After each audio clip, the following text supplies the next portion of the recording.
Great.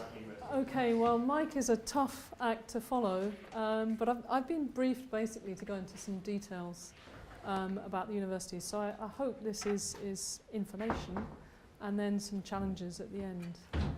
So I just want to remind us all what Sheffield University is about. You're all presumably familiar with the guiding principles for the university. The one I really want to focus on is the second from the bottom, which is protecting the future. So that's what the university is about. So then if we want to protect the future, let's have a look at the university's carbon footprint. And what you can basically see here is the vast majority, almost 3/4 of the footprint, comes from electricity. Now this is not including transport and food, this is purely in relation to the campus. And then you can see we've got a fairly sizable footprint that comes from our district heating scheme that we're plugged into. We've got about 12%, the green wedge, coming from our district heating scheme. And then we've got another little wedge, the red wedge, which is from natural gas. So this is just to set the scene about where, as Mike said, where we need to focus. So it's clear we need to focus on electricity. Now, as a university, that's got a ton of detail in it, and I expect you can't read it, but it was very kindly prepared by Christian Unger, who's a member of the CNU, and also with help from Phil Riley and Steve Ward, who are on our university energy team. The three of them really helped me to put this presentation together. So this is Christian's slide about all the research that's going on in the university. So as Mike says, we've got a lot to contribute, and we're doing a lot. And as the MEP said earlier, you know, we are part of the COP negotiations. We've got people at the top table who are delivering fantastic research. But are we walking our talk as a university? So we've got an environmental policy. It was approved in 2013. It was signed off by the Vice-Chancellor at the very highest level. And it's up for review in 2016, which gives us another opportunity to have a look at this. And it makes a very good start. You know, it talks about standards, it talks about best practice, and it talks about the university becoming an exemplar. So this has very high aspiration. You know, it's talking about the university becoming a leader. Unfortunately, in this policy document, there are no targets. So you can have high aspirations, but unless you've got targets, you don't really know where you're going. But we do have, sitting underneath our environmental policy, something called a carbon plan. And this, if you like, is the servant to the environmental policy. And it builds on a previous carbon plan. It was produced in February 2013, so it's 2.5 years old. And it's looking for a 12% reduction in our carbon in the campus by 2012. Nearly a 30% reduction in 2 years' time. And then by 2020, 43%. Now, I have to say the document is largely driven not from within the university, but actually by external drivers. It's driven by HEFGE, which is a national education body, who produced a document in turn at a national level that said all universities must deliver carbon plans, otherwise they'll be penalised. So that begins to set some of the context. Now, this carbon management also draws on another document, which is the university's energy policy. And this is the energy strategy. I'm just going to take a few minutes to take you through this slide. So this was 2012, 3 years ago. And this energy strategy was commissioned to external consultants, Arup, who produced this. And basically what we've got here is we've got what's going on at business as usual with the red. And then this is 2014, so this is 2012. This is when the strategy was produced, and this is 2 years later. And watch what happens. Look at the wish list, which is the blue line. So the blue line is how we go from business as usual in 2 years to this massive carbon drop that the university is going to achieve by next year. Okay?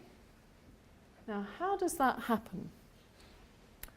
Well, when you dig into the report, what you see is the university based its hopes on wind.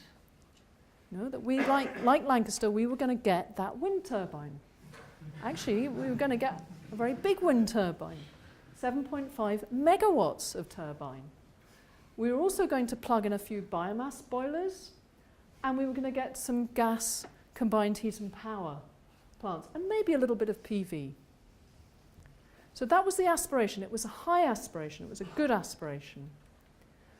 Now let's look at what's actually going on. And the university is doing a lot of good things, but what I want to really show is that, as Mike was saying, you have to pick your battles and you have to go for the big stuff. And the trouble is, as a university, we are not going for the big stuff. We're picking off low-hanging fruit and little things. So we are doing green electricity. That's good. We're purchasing it from a power station down the road from Drax, which is fired up by biofuel. But of course the grid is one big mix of energies, which includes coal, gas, nuclear. And in fact, we don't really have any control over where our electricity is coming from, even though we're purchasing it as green electricity. We are taking some major efficiency measurements with our buildings, which is great, because actually it's the building stock, the campus stock, that has one of the biggest impacts. Mike's right when he says it's food, transport and buildings, but for this particular campus, food and transport are smaller than the building stock for the carbon impacts. We're working with Veolia to try and hook more of our buildings into a more efficient way of using energy. We're using special funds like something called Salex, which is giving us a bit of saving there, where we're saving money and then we're reinvesting that money to save more energy, so that's good. And we're looking at building management systems, a little bit there. But look at these figures, just look at the figures. And remember that what we were looking for was big figures, and now we're looking at little figures here. Mustn't mix up energy and carbon, but these are small figures. We're looking at air conditioning, replacing that to make it more efficient. We're looking at making sure that all the buildings have low energy lighting, so that's good. And at a bigger level, we've established a carbon management group that reports to our university executive board, which is good. And we've got a fantastic thing called Green Impact. And I was very pleased with my own architecture department. We went straight from bronze to silver in 2 years, and it is about behaviour change. So again, developing the culture through Green Impact is good. And I'm sure many of you students are aware of the Green Impact Initiative. We're also looking at controls, and we are planning to introduce at least 2 megawatts of combined heat and power plants. That is in the planning. So when we look at all this together, we are saving a few thousand tonnes of carbon. And we got a bit more in the pipeline. So this all together looks like we're doing something. We're doing all these different initiatives, and we're looking at, we might get to about 4,000 to 5,000 savings of carbon dioxide per year. But how are we really doing? So this is a report you can get online by Bright Green, and it's a report on all the universities in terms of how their carbon dioxide trajectory looks like. And this is 2015. And what we can see here is, if we take a 2005 baseline, and we're looking to try and make a big saving, and we look at this projection. This is the projection of the saving we want to try and make by 2020, which is the university wanting to save 43. Remember from that earlier graph, we said we're going to save 43%. So the red line is what we want to do. Unfortunately, the blue line is what we're doing. And what's really concerning about this is the gap is widening. The gap is getting wider. It's not just, it's a bit like Mike's hockey stick. There's a widening gap here. So in fact, when we look at what we've done, we have done a bit of an increase, but when we get to 2020 at the rate we're going, far from saving 43, we're only going to save 5. So we're not on track as a university, and we know it. Everybody knows it. How do we compare to other universities? We're here, number 84. Okay, it's not the worst, we're not the bottom, but we're certainly not in the top 10 where we should be. We should be up there with these guys. And there's Lancaster, number 4. So we should be competing. And we should be competing with the likes of Leeds, the likes of Manchester. These guys are doing better. So, how do we get from here to here? Well, let's look at why it's not working. Let's look at what's missing, and then we can look at what we can do.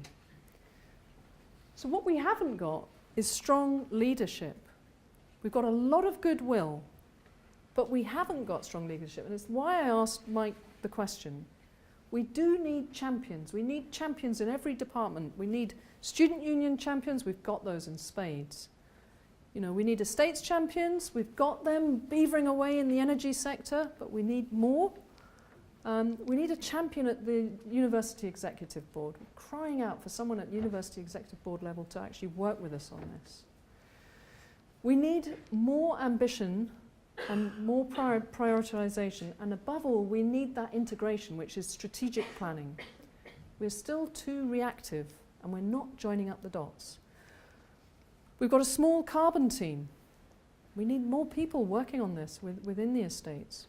But fundamentally, we haven't got any carbon targets for our buildings. We might have carbon targets overall for the whole university, but unless we have carbon targets for our buildings, every time we do a new building, we haven't got a target to meet. And even more worryingly, in 2009, we stopped examining our own performance. You know, we monitor our performance, but monitoring is just bean counting. Unless you understand the reasons behind your failures, which is what post-occupancy evaluation is. Post-occupancy is when you go into a building and you do a diagnostic about why you're wasting so much energy.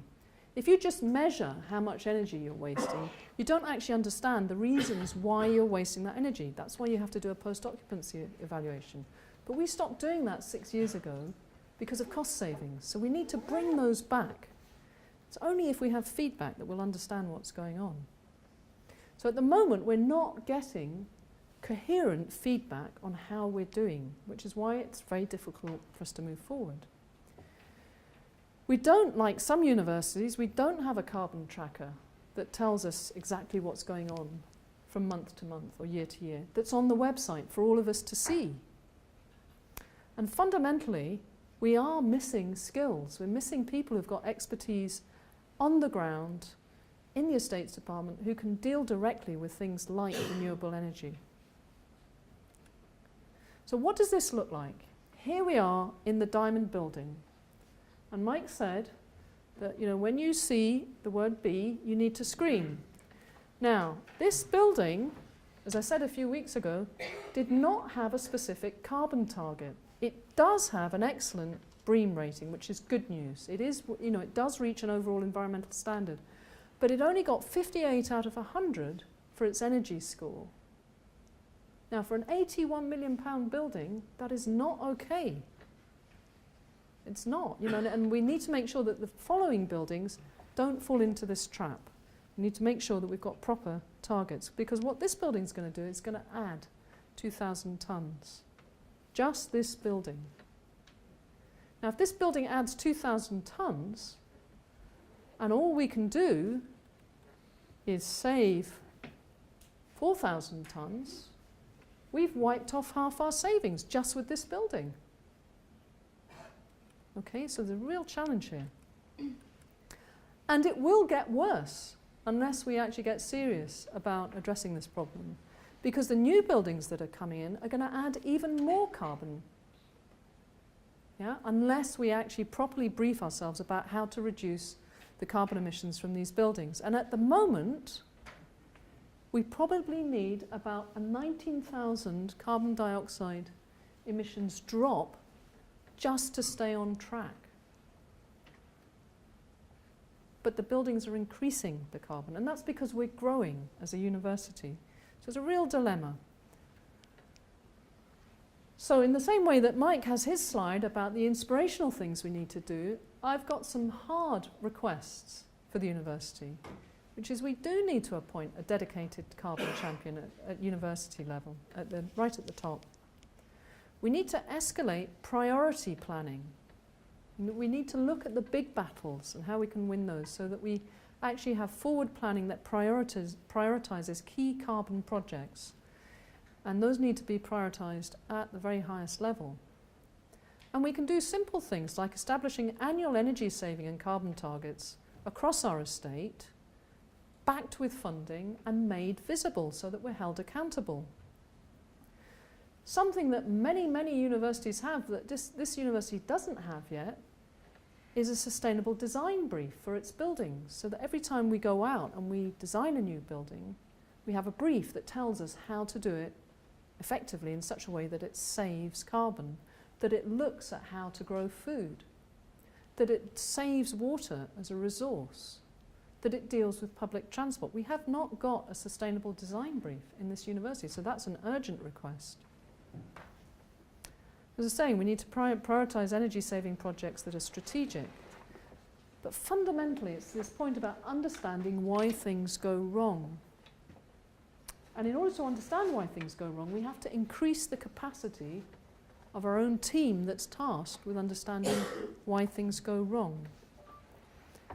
Now, Mike made a point earlier where he said, you know, we need to be inspirational. We need to avoid going for the trivial savings and go through the big stuff. We need to join up the disciplines and we need to insist on integration. And he asked us a question. He said, how can we learn to grow without growing impacts? And how do we avoid the rebound effect? Well, I want to put something across on that underlies all these points, which is a couple of months ago we had a conference in the School of Architecture on resilience, and we had a speaker called Sally Weintraub, who is a psychoanalyst and has written a book about climate change denial.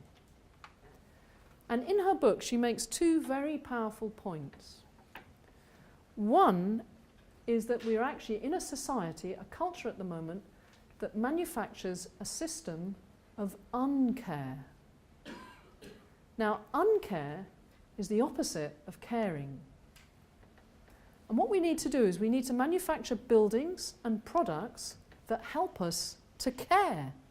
The very point that Mike was making about that good living. But that good living has to be careful living. So we need products like mobile phones that say, don't throw me away.